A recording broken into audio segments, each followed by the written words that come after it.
Un Zeppelin sobrevuela Kabul. Los ojos del gran hermano Estados Unidos están omnipresentes día y noche. Armado con cámaras, controla la capital afgana para así intentar evitar atentados de los insurgentes, de los talibanes. Pero hará falta mucho más que zeppelines en el cielo afgano para garantizar la seguridad, la estabilidad y la paz con la que sueñan en el país del Hindu Kush. 10 años después del 11 de septiembre, Afganistán es un país roto y estamos intentando recomponerlo. Hacerlo es un audaz reto. Afganistán era un país cerrado al mundo, pobre, bajo el pérfido e inhumano régimen de los talibanes, cuando Al-Qaeda decidió asestar su terrible golpe en el corazón del imperio americano. Era el 11 de septiembre del 2001. La respuesta no se hizo esperar. Estados Unidos fijó su primer objetivo en Afganistán. Allí estaba Bin Laden, el organizador e instigador de los sangrientos atentados de Nueva York y Washington. Los afganos vieron el cielo abierto. Por primera vez en su historia recibieron a los soldados extranjeros sin armas, entregados y con esperanza. Cuando la comunidad internacional vino en el 2001, fue un regalo de Dios para todo el mundo en el país.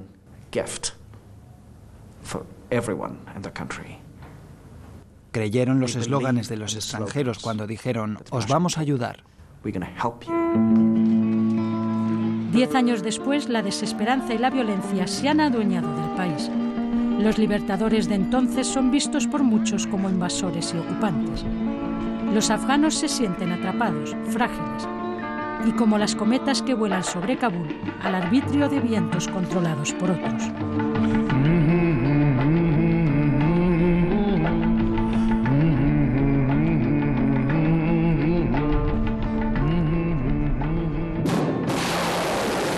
El 7 de octubre del 2001, Estados Unidos iniciaba el bombardeo contra el país asiático en el inicio de lo que Bush llamó guerra contra el terror, la caza y captura de Bin Laden y de los talibanes que le habían dado asilo y protección y que se negaron a entregarlo. La batalla de Tora Bora en diciembre fue el centro de la lucha contra Al-Qaeda. Pero Bin Laden consiguió huir. Al igual que los cabecillas talibanes, él y sus acólitos se refugiaron en el santuario pakistaní. Un santuario cuyo peligro subestimaron los norteamericanos, como reconocía hace unos meses su entonces embajador en Kabul, Cal Eikenberry. Teniente general del ejército en el 2001, estuvo en las reuniones preparatorias para la intervención en Afganistán. Admitió también el error de haber infravalorado otros retos, como la situación y las costumbres afganas. El país llevaba tantos años de guerra que había perdido la confianza en sí mismo. Había 2 generaciones sin educación en Afganistán por la guerra. El colapso del gobierno y las instituciones del Estado eran una realidad, así como la degradación de las infraestructuras. Era mucho más complicado de lo que habíamos pensado. Un arduo trabajo que acabó complicándose todavía más con la guerra de Irak, en el punto de mira del presidente Bush desde el principio. Una guerra que desvió recursos y apartó la atención de Afganistán. La guerra en Irak fue un error enorme, supuso una desviación del enemigo real. No había Al-Qaeda en Irak cuando George Bush decidió invadirlo. La guerra de Irak dejó así una puerta abierta a los talibanes que con el mulá Omar al frente aprovecharon para empezar la reconquista. Las tropas internacionales, ya bajo mando de la OTAN, tardaron demasiado en expandirse por el país. Estados Unidos no deseaba que se inmiscuyesen en su operación contra Al-Qaeda. Además, los efectivos y recursos eran insuficientes. Y el rechazo de la mayoría de los países a verse envueltos en operaciones de combate empeoró las cosas. La violencia comenzó a aumentar en 2006 y 2007. Con ella la frustración de los afganos. En realidad no hemos sido capaces de conocer de verdad al enemigo, quién es el enemigo, la mentalidad del enemigo. Y segundo, no hemos sido capaces realmente de movilizar a nuestra gente continuamente, pueblo a pueblo. Si tú no la movilizas, el enemigo la moviliza. La guerra en Afganistán ha causado ya casi 2.700 muertos entre las tropas internacionales. El pasado año fue el más mortífero. Pero los que se llevan la peor parte son los civiles. Más de 10.000 han muerto desde el 2007 y el número sigue en aumento. La mayoría de estas muertes están causadas por los talibanes. En la sureña y conflictiva Kandahar, como en Kabul, los ojos del Gran Hermano permanecen vigilantes. El sur y el este del país son las dos zonas más peligrosas, también donde más opio se cultiva. El narcotráfico es la principal fuente de financiación de los talibanes. Kandahar, la segunda ciudad de Afganistán, fue la cuna de los talibanes y también su capital espiritual. Su líder, el Mullah Omar, siempre residió aquí durante el régimen de los seminaristas islámicos. Por eso han hecho de su antiguo bastión el epicentro de su lucha por recuperar el poder. En estos últimos meses, los insurgentes han aumentado sus ataques contra altos cargos de la administración, especialmente en el sur. En julio asesinaron a Ahmed Wali Karzai, hombre fuerte en la zona y hermanastro del presidente afgano. 2 semanas después, también en Kandahar, moría su alcalde, Ghulam Haider Hamidi, en un atentado suicida. Muchos le consideraban el político más honesto del país, implacable en su lucha contra la corrupción que domina Afganistán. Estuvimos con él un par de meses antes de su muerte. Se sabía amenazado por los extremistas, pero rezumaba optimismo. No había perdido la esperanza.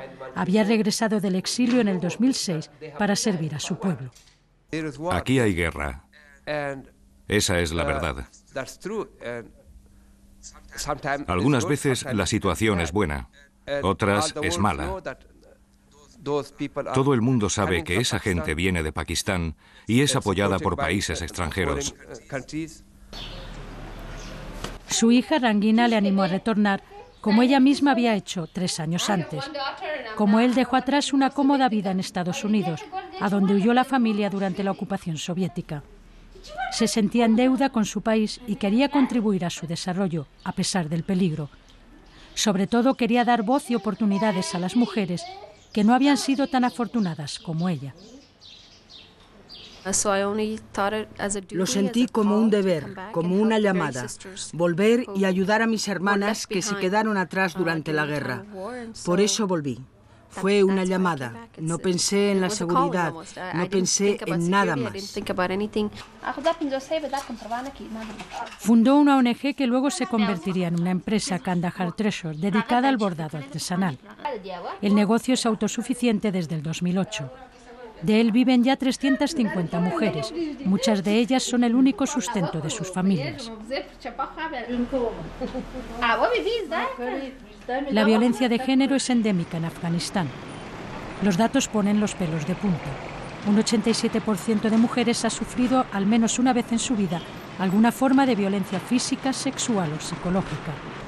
El índice de mortalidad materna e infantil en el parto es uno de los más altos del mundo. El 60% de las niñas sigue fuera del sistema educativo. El analfabetismo es del 85% o más entre las mujeres. Y más allá de las leyes, están arraigadas costumbres como los matrimonios forzosos o los de menores con hombres mayores. El estatus de las mujeres afganas continúa siendo uno de los peores del mundo. Se necesita tiempo, se necesitan muchas inversiones y mucha atención y apoyos internacionales para elevarlo realmente a una vida mejor. Pero también es cierto que una de las imágenes del cambio más visibles de estos años es la de las niñas camino a o de vuelta de la escuela. Hoy, más de 2,5 millones de niñas van al colegio. Y las mujeres van ocupando poco a poco el espacio público y alzan su voz. La Constitución reconoce la igualdad de derechos. Hay 69 diputadas, una cuota del 27% en el Parlamento afgano, donde siguen, sin embargo, también los señores de la guerra. No es suficiente, necesitamos más, necesitamos que el largo camino se acorte, necesitamos luchar y tenemos que utilizar todas las oportunidades. En el 2001, una de las razones aducidas para la intervención en Afganistán era salvar a las mujeres de la barbarie de los fanáticos barbudos.